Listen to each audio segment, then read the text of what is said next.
দুই ভদ্রমহিলা নিজেদের মধ্যে কথা বলছিলেন আমার সামনে সিটে বসেই, আর আমি ট্রেনের জানালার ধারে সিটে বসে মুখে রুমালটা বেঁধে নিয়ে গরমে লু হাওয়া খাচ্ছিলাম। দুজন ভদ্রমহিলার মধ্যে একজন অন্যজনকে জিজ্ঞেস করলো, তোমার মেয়ে টুয়ার খবর কি? অপর মহিলা মানে ওই টুয়ার মা গদগদ সুরে বললেন, তুমি খবর কিছু শোনোনি নাকি? আমারে টুয়া তো এখন ভাইরেল। এই ভদ্রমহিলা এমন কথা শুনে যেন আকাশ থেকে পড়লেন। তারপর দুঃখের ভান করে জিজ্ঞেস করলেন, এমা কবে থেকে? কোন ডাক্তার দেখেছে?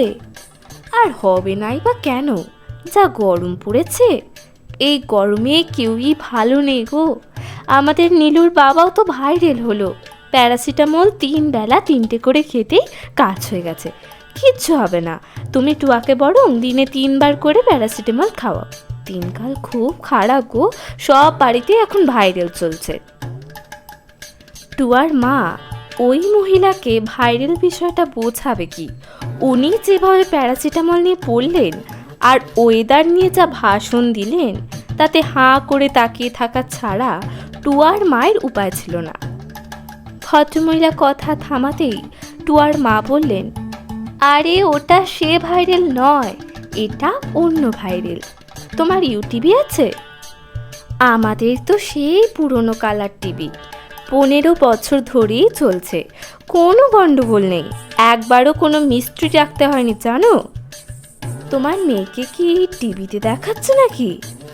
স্টার জলসা নাকি জি বাংলায়? তুমি বুঝতে পারছো না, ইউটিভিটা তোমার ঘরের টিভির মতো না, মোবাইলে থাকে।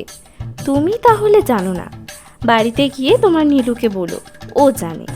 ইউটিভিতে টুয়ার ভিডিও আছে, এখন তো সবাই টুয়াকে চেনে, টুয়ার ভিডিও ভাইরাল হয়েছে।